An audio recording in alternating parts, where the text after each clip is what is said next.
Is there any part of you that would ever go back to Cody? I'm not trying to make us back together. Cody Brown's vanity over responsibility, luxury cars, and neglected children. It all began with the gleam of polished white paint under the Arizona sun.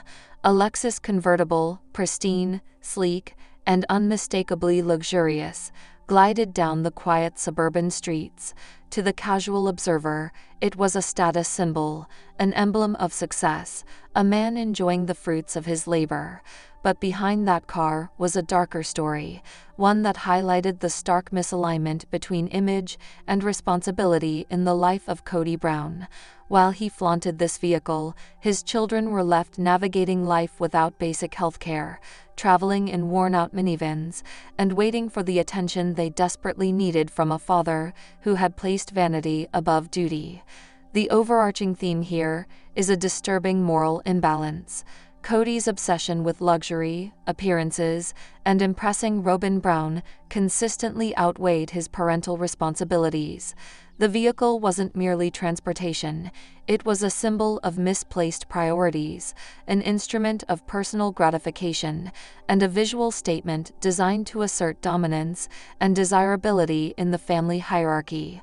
Meanwhile, his children's basic needs, health insurance, consistent care, and parental attention were systematically neglected, exposing a deep fault line in his character and the family system itself. The first subtopic that demands scrutiny is the role of luxury as a tool of image management. Cody's white Lexus convertible was not just a car, it was a calculated display. He drove it with style, flaunting a two-seat vehicle while his children were relegated to the cramped, aging minivan. This car became a stage prop, a way to impress Robyn, his favored wife, and assert dominance over other wives and children. The obsession went so far that Cody even commissioned a painting of the car alongside himself, a striking emblem of ego over empathy. What the public saw as a successful patriarch was, in reality, a man prioritizing spectacle over family well-being, a man choosing image over the lives and safety of his children. The second subtopic focuses on healthcare negligence, a consequence as alarming as the misplaced vanity. Cody failed to provide health insurance for his children over an extended period. Isabelle, one of his daughters, required a spinal operation, a critical medical intervention, but Cody declined to attend, citing COVID fears as the official excuse. In truth, the decision reflected a deeper misalignment of priorities. His focus was diverted toward personal disputes with Christine and his adoration for Robyn, leaving urgent medical responsibilities unmet. Christine herself, recovering from knee surgery, was managed carefully and responsibly, highlighting a stark contrast in parental attention. The narrative of neglect is clear. Cody valued appearances and control over the tangible needs of his children. Analyzing the timeline, these patterns of negligence and ego-driven choices are consistent and cumulative. Early incidents involved minor absences and excuses, easily dismissed as logistical challenges. Over time, the pattern escalated: luxury purchases, extravagant displays for Robyn, and increasingly visible disregard for children's health and emotional needs. By the time Isabelle's spinal surgery arose, it was evident that Cody's priorities were misaligned. His children's welfare was secondary to personal comfort, ego, and strategic family favoritism. Each decision built upon the last, creating a trajectory of neglect masked by superficial charm and the veneer of success. The psychological and emotional consequences are severe. Children, aware of the disparity, internalized feelings of neglect and abandonment. The contrast between their own struggles and the indulgence afforded to their father's ego created resentment, insecurity, and a distorted sense of value. This is more than mere favoritism. It is the weaponization of attention and resources to assert control while simultaneously eroding trust and emotional safety within the family unit. Cody's choices communicate a harsh message. His children's basic needs are expendable in the pursuit of self-image and domestic strategy. From a storytelling perspective, the symbolism of the car is powerful. It represents status, power, and manipulation, while simultaneously illustrating the broader dysfunction of the Brown household. The vehicle, celebrated and publicly admired, serves as a stark juxtaposition to the invisible suffering of children denied health care, protection, and consistent parental guidance. It is a visual shorthand for a recurring theme. In the Brown family hierarchy, ego and image triumph over responsibility and care. Cody immediately established preferential treatment for Robyn, granting her special attention, resources, and autonomy while diminishing the needs and voices of other wives. Any expression of concern from Christine or the other wives was met with dismissal, gaslighting, or accusations of jealousy. The arrival of Robyn marked the crystallization of favoritism within the family, a hierarchy where the favored wife's children received privileges and the others experienced neglect. Robyn's children were routinely prioritized, a stark illustration that Cody's love was conditional, tied to the status of their mothers within the household rather than impartial parental care. A timeline analysis underscores the escalating impact of this favoritism. Initially, tensions were subtle, manifested in small slights, whispered grievances, and the quiet relegation of certain children to secondary attention. Over the years, these patterns intensified. By season 18, during the Savannah Christmas episode, the favoritism became visually undeniable. Robyn's children received new bicycles and gifts, while Janelle's daughter Savannah was left without a single present, a phone call, or acknowledgement. The contrast between the favored and neglected children serves as a dramatic demonstration of how parental love was stratified according to adult hierarchy, leaving long-lasting emotional consequences for the overlooked children. Analyzing the psychological and familial implications, the Brown household exemplifies the hazards of conditional affection. Children internalized the inequities, associating their worth with their mother's standing and Cody's approval. Christine's eventual departure further destabilized the household, demonstrating that even decades-long strategic positioning could not guarantee permanent security within a system driven by favoritism and ego. The emotional toll on both children and wives was compounded by Cody's consistent prioritization of image, status, and the favored family members over equitable care and attention. The broader social commentary is profound. The Brown family's dynamics reveal how favoritism in polygamous structures can distort notions of love, loyalty, and responsibility. The hierarchy established among wives and children is not only a personal concern, but also a public spectacle, magnified by the reality television format. Viewers see curated smiles, staged family interactions, and controlled narratives, while the underlying reality is one of manipulation, neglect, and emotionally contingent relationships. The intersection of personal ambition, social hierarchy, and parental favoritism illustrates how systemic structures can perpetuate inequities and emotional harm over decades. Cody's pattern of favoritism and control, exemplified through the preferential treatment of Robyn and her children, underscores the central role of image and ego within the household.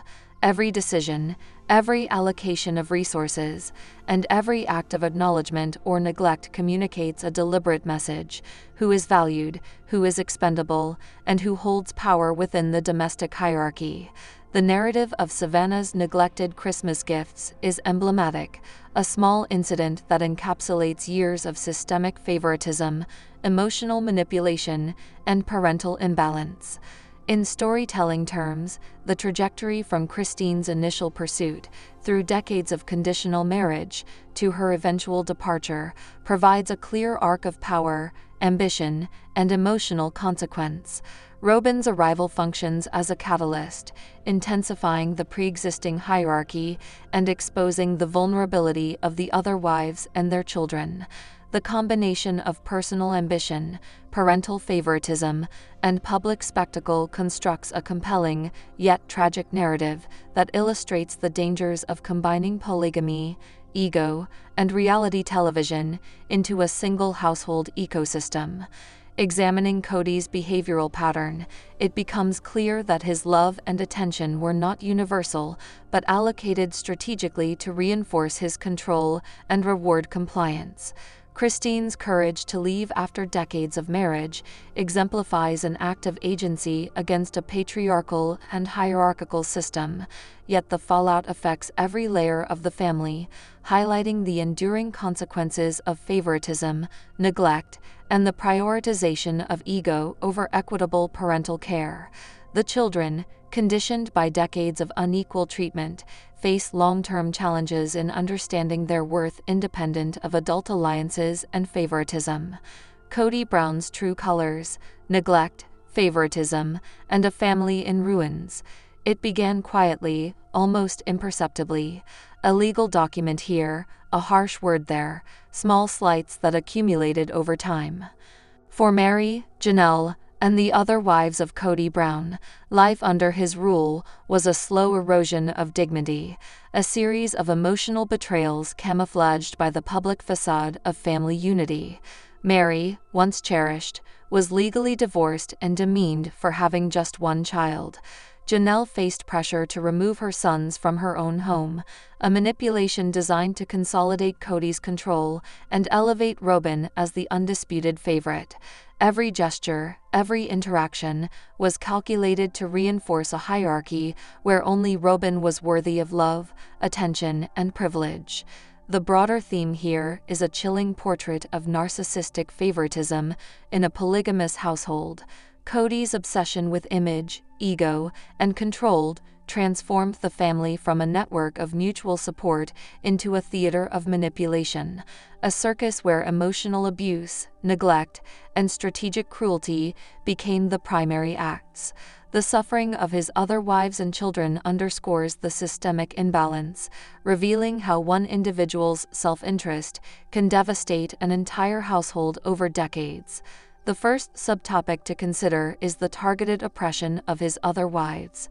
Mary, despite being a devoted spouse and mother, was stripped of status and publicly demeaned, highlighting Cody's willingness to weaponize legal and emotional tools to assert dominance. Janelle, forced to confront the potential removal of her own children from her home, faced emotional coercion that blurred the line between paternal guidance and tyrannical control. This pattern of abuse was not incidental. It was strategic, designed to consolidate affection and loyalty toward Robyn while undermining the autonomy and self-worth of others. Cody's own words confirm the hierarchy. The only real love, he acknowledged, was reserved for Robyn, rendering all other relationships subordinate, transactional, or expendable. The second subtopic focuses on the creation of the family circus. Cody's household was not structured around care, protection, or nurturing. Instead, it revolved entirely around his ego and public image. The lives of children and other wives became props in a spectacle designed to showcase his status and control. Emotional neglect, favoritism, and selective attention were normalized as part of the family routine, creating a pervasive environment of psychological stress and inequality. The children learned early that love was conditional, tied to adult alliances and parental favoritism, fostering long-term emotional scars. Timeline analysis illustrates the progression of neglect and favoritism. Initially, small inequities, slights, missed events, or subtle dismissals built over time. Over the years, this escalated into overt preferential treatment. Robyn and her children received resources, attention, and care denied to others. Meanwhile, Mary, Janelle, and other children experienced neglect, marginalization, and in some cases, humiliation. By the height of the family's public exposure, the disparity was undeniable. A household presented as harmonious on camera was, in reality, deeply fractured, with a clear hierarchy dictated by Cody's narcissism. Psychologically, the impact on the family is profound. Children internalized these inequities, linking self-worth to their mother's status in Cody's hierarchy. The emotional neglect of Mary and Janelle's children, compounded by favoritism toward Robyn's offspring, produced a cycle of insecurity, anxiety, and relational strain. Wives, stripped of dignity and autonomy, faced constant emotional labor and coercion, navigating a household where their value was measured against Cody's shifting preferences. From a societal perspective, this story exposes the hazards inherent in systems where power is concentrated in one individual's hands. In a polygamous context, such concentration amplifies the risks.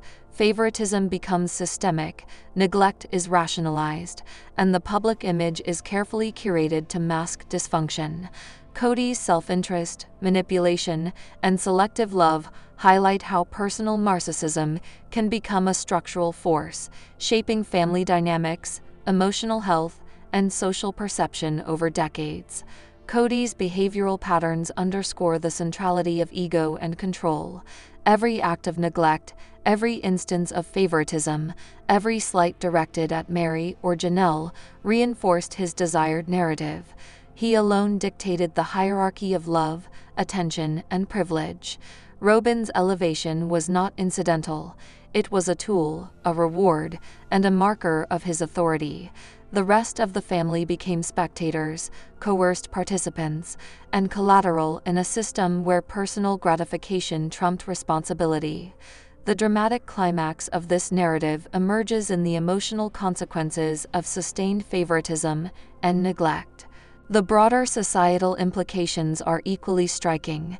The Brown family, long presented as a reality TV experiment exploring plural marriage and family dynamics, reveals through these choices the ethical hazards of publicizing private life while failing to meet fundamental parental obligations. The spectacle of luxury masks systemic neglect. Cody's obsession with style, attention, and status becomes a cautionary tale, emphasizing that material indulgence, when prioritized over human welfare, corrodes familial integrity and moral accountability. Analyzing Cody's behavior through the lens of control, the pattern is consistent with his overall management of the family. Each wife serves a purpose within his hierarchy. Robyn as ego reward, Mary as legacy, Janelle as financial stability, and Christine as social status. The car, like the wives, is a tool of display, a tangible manifestation of his obsession with appearance and influence. But the children, the most vulnerable and dependent members of this system, are left unprotected, emphasizing a chilling prioritization of self over stewardship. The narrative reaches its dramatic apex when juxtaposing Cody's self-indulgence with the tangible consequences for his children. The Lexus, the painting, the curated public persona, all become symbols of a father's failure to safeguard those under his care. Each neglected medical need, each bypassed responsibility, each excuse offered for absence or avoidance compounds the moral weight of his choices. The story of Cody and his children is not simply a tale of vanity. It is a vivid illustration of the dangers inherent in a hierarchy that privileges image and ego over the essential obligations of parenthood. In conclusion, the story of Cody Brown's luxury car and neglected children crystallizes a broader pattern of imbalance, control, and moral inversion within the Brown household. It is a case study in how public image, self-indulgence, and preferential treatment can devastate the most fundamental bonds of family, leaving children exposed, vulnerable, and emotionally scarred. What the camera captures, the gleam of the car, the curated smiles, the polished facade, is only a fragment of the truth. Beneath the spectacle lies a stark and sobering reality. Cody Brown consistently placed his own vanity above the health, safety, and well-being of his children, creating a family drama that is as tragic as it is instructive. Christine and Cody Brown, favoritism, betrayal, and the family hierarchy. It all started with a proposal arranged by Christine herself, a move that would change the trajectory of her life and the lives of everyone in the Brown family. In a calculated step, Christine sent her father to propose on her behalf to Cody Brown, a new convert eager to enter the world of polygamy royalty. At the time, this marriage was mutually convenient. Christine gained status, and Cody gained entry into a system that promised control, prestige, and the appearance of a perfect plural family.